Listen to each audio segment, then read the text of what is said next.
Alright, so now that we're done with that, all that's left is some side quest stuff and maybe a secret boss. Oh yeah, everything's whistling, Kongs! And let's show off the Funky Copter real quick. Funky Copter sounds really fun and interesting, right? Surely there could be some secret levels that we can get to now, like maybe some super secret final challenge levels or something, or maybe a secret boss.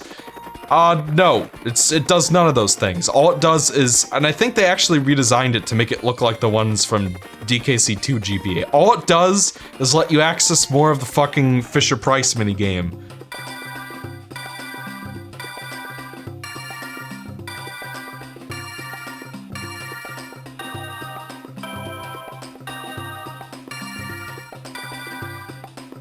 God, that's like 13 steps. Who's gonna remember that?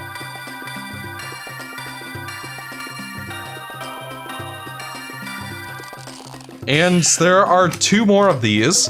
It's just like, and in the original you had, I'm pretty sure, actually I should show this off first. I'm pretty sure you had to beat the final boss before you could even go up here and do all this stuff. So it's just like, it's basically, you're already done with the game, but now you have to basically just write down the fucking combinations for this shit and just get it over with, because for some reason we needed to have more banana birds after this. Anyways, here's the Banana Queen. And this is one case where, like, there's only the one cutscene music for the whole GBA soundtrack, and this is a point I've got to give to the original. I really miss the Banana Queen theme from the SNES version here, but whatever. Oh, thank goodness, at last somebody has found me. That rotten yellow-belly K-Rool imprisoned me behind this evil barrier, which he sealed with a dark and powerful magic spell. Then he commanded a bunch of his wicked gremlings to hide the only ones that could split the crystal key. My poor children. Only all of them together have the power to break the spell. Please, Kongs, find all of my children and bring them back to me as soon as you can. In return, I promise to rid this land of K-Rool forever. So keep your eyes peeled, get it, Banana Pun, and return as soon as you can. By the way, did you notice my ponytail? I have a ponytail. Once I get out of here, I'm going to give that banana brain K-Rool a major headache. So that Banana Queen cutscene, like I said, it's more effective with the original music. Why are we only now, at the last 5 minutes of the game, seeing that?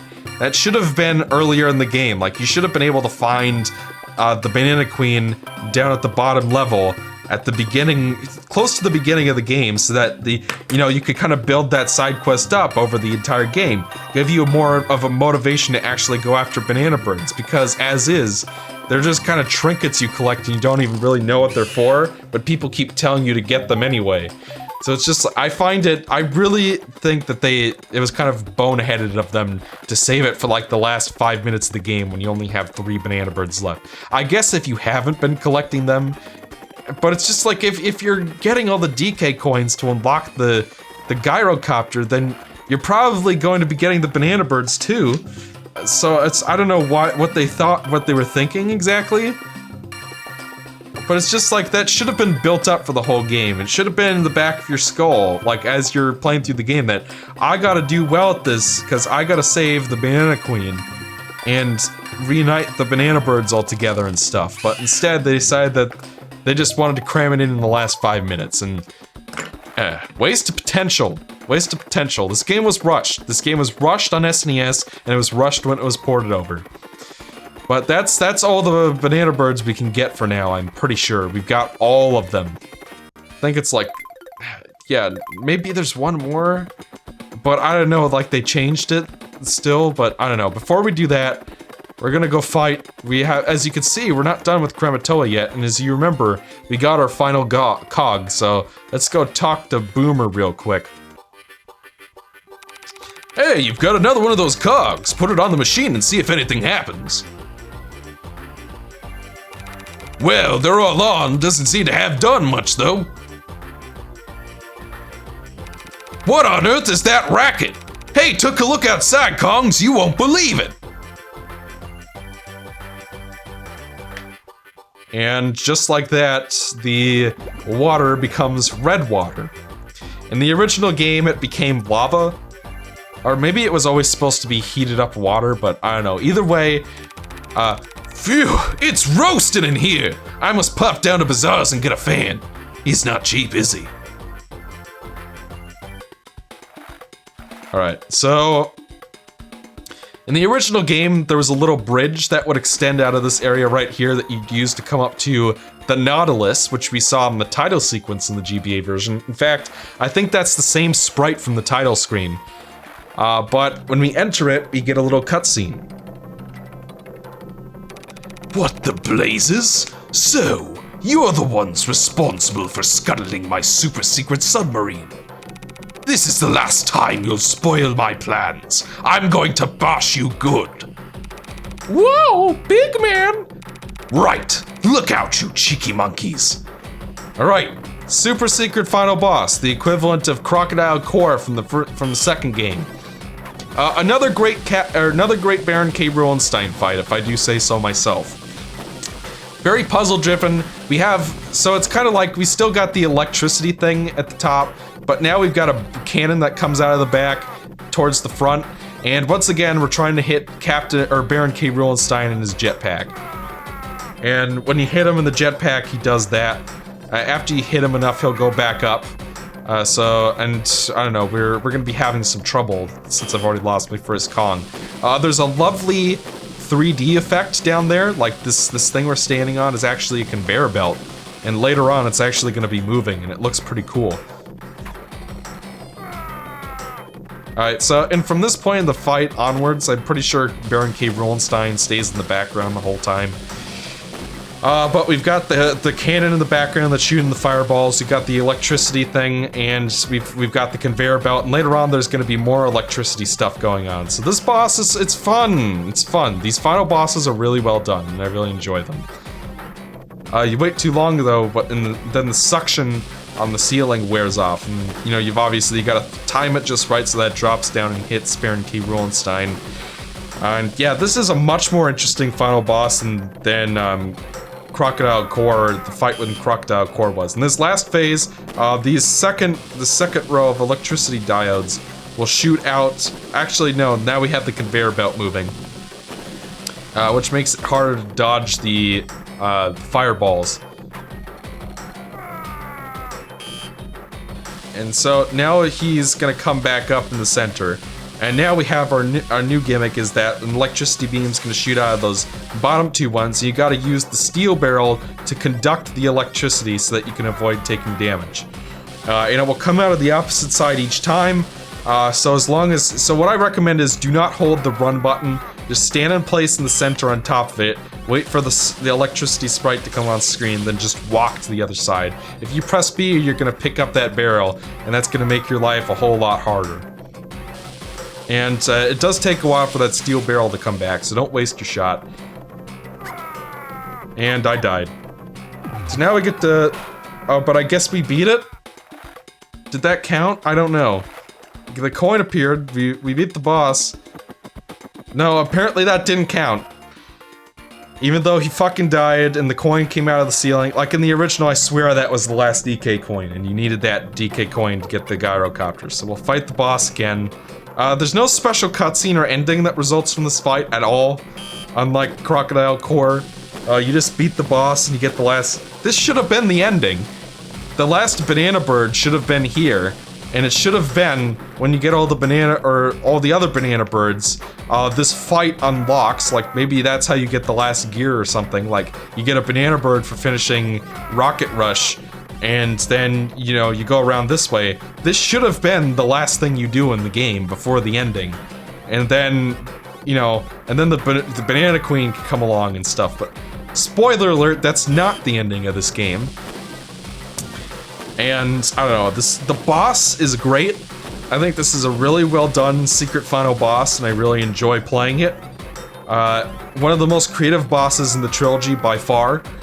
But they kind of wasted, like in terms of the structure of the game and where this should have gone, I feel like they didn't make the best choice in that regard. By the way, you might have noticed that when you throw the barrels into the overhead thing, that it makes the sound effect, like the suction sound effect that Dixie makes when she would suck on her juice box from the second game. Like, they just reused that sound effect and it just totally doesn't work there. Like, they could make another... Like, why didn't they just use the sound effect that Captain K. Rool's blunderbuss made in the second game? They wanted to reuse assets. That would have been a much more fitting sound effect, but whatever. Not that big of a deal. Just another one of those weird little choices that this third game on GBA makes, that makes it feel like it just needed another month of development time and it would have been perfect, but frustratingly, they didn't have enough time to finish the game. That, you know, is always not great. I do swear that Dixie's definitely the one you want to be playing as. I seem to remember one of the Kongs has a difficult time. And there we go.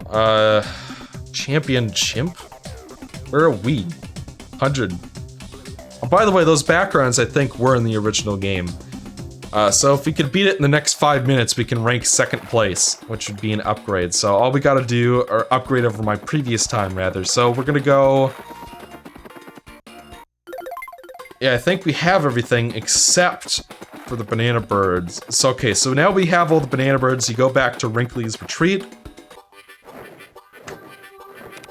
So, you've defeated K. Rool, have you? That's nice. I'm very proud of you. You know, Kong, since you've been away, I think these birds have begun to get a little restless. Is there any chance that you can find out where they want to go? If you need help exploring, try asking Funky. Bye-bye, Kongs. Try to find some of those nice banana birds. So now I've got to try to figure out where the fucking one is that I didn't get. I'm pretty sure I got them all. Oh, the banana bird caves, I definitely did those. I did Blizzard's base. Oh! Did we talk to Blue again? I'm pretty sure we did, yeah. So we got the bowling ball, we went over here and we did that. What about this guy here? Did we talk to Bramble at all? No. I'm glad those horrible machines are destroyed. Perhaps my beautiful flowers can start to grow again now. Here, have this Banana's Goldus Flutterus banana bird. I finished studying its abilities. Some of them are quite magical, I'll have you know. Alright, now we're done with that. Now we can go talk to Wrinkly, and then the ending should trigger. My word, they seem very excited. It looks as if they want to take you for a ride. Go on, Kongs, don't worry about your boat. I'll get Cranky to fetch it for you. Whoa! We go back to the Banana Queen.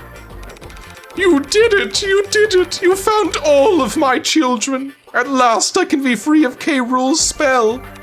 Ready, children? Sing along with me! This was cooler in the original when you had the original Banana Queen song. So so why didn't she just fly over it? Like, obviously she's part of the background, but what was preventing her from just walking around it? Whatever. Oh, I'm so happy that we're all a family again, and it's all thanks to you, Kongs.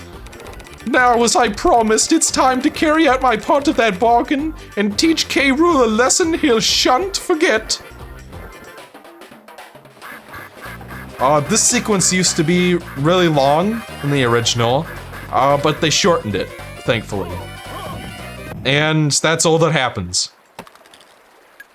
And look, they actually kept the original sprite sizes from the original game for this one shot. In the background, you can see Funky and Cranky on the boat. Cranky's water skiing, which is fun. I enjoy that. That's cute. And I do like the eyes poking out from the eggshell, but it's just like this is the big defeat of K. Rool that the Banana Queen was promising us. It's pretty weak, I've gotta say. And poor Cranky's flying along there.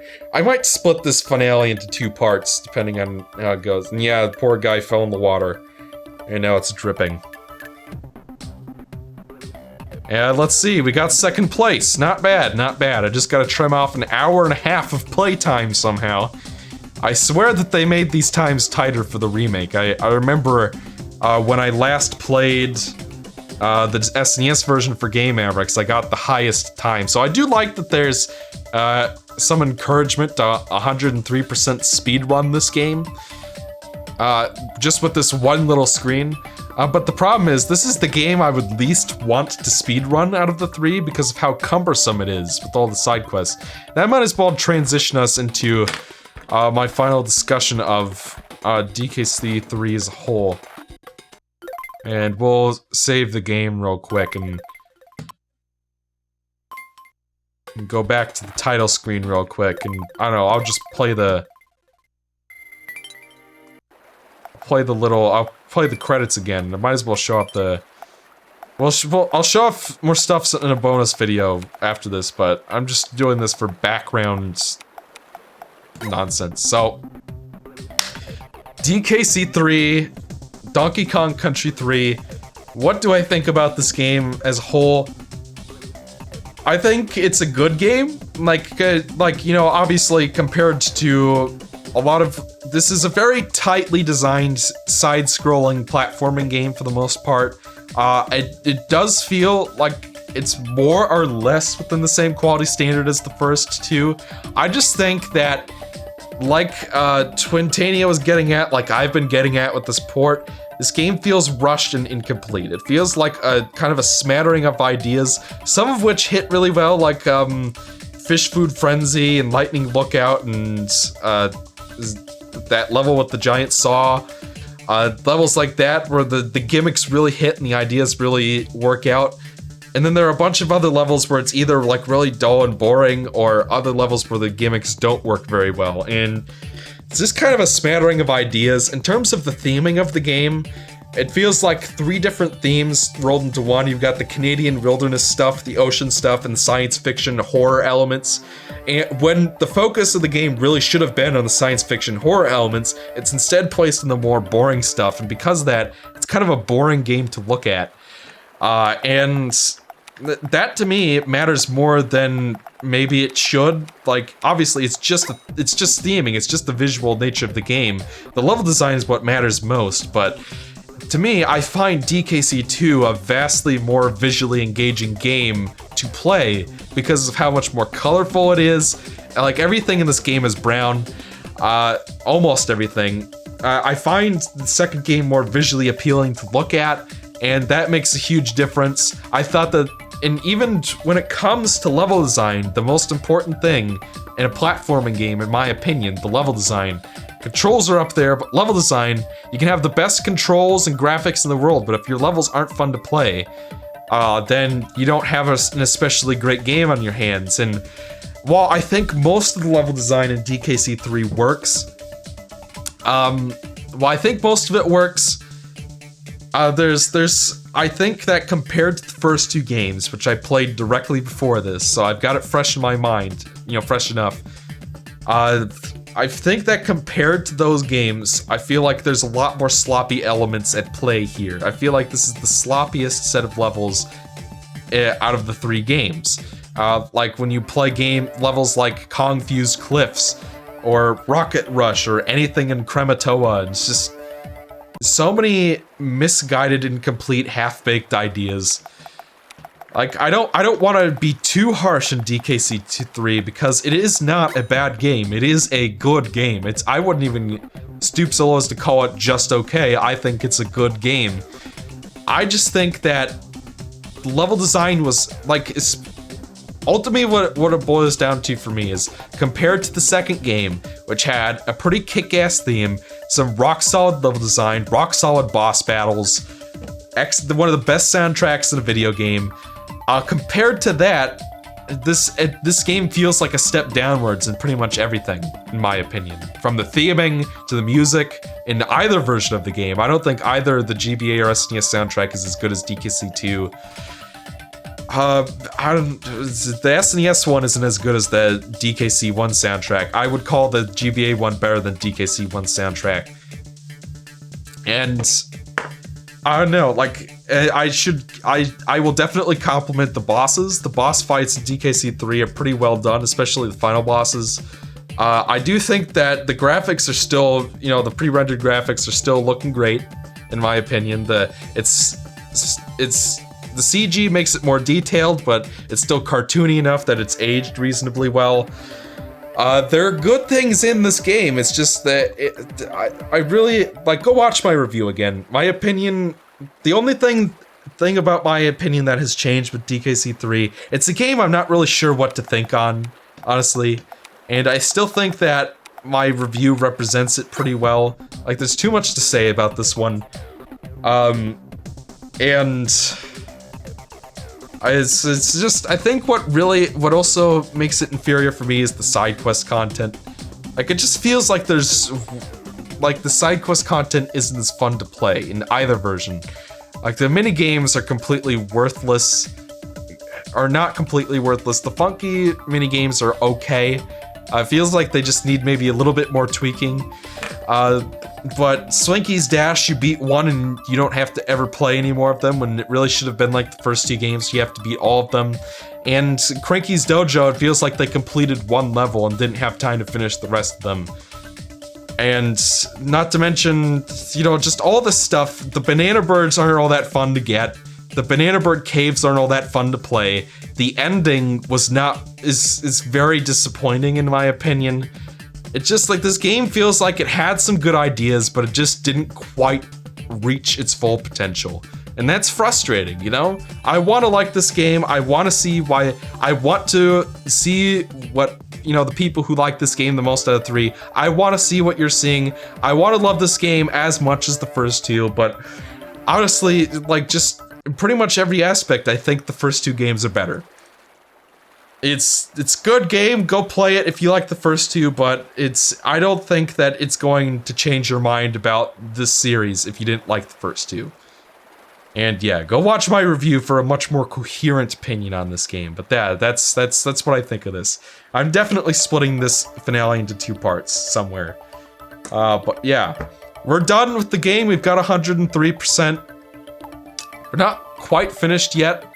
So I will join us next time for a bonus episode where I show off some loose ends. Actually, you know what? Fuck it. I'll just do it now since I've already split it into 2 anyway.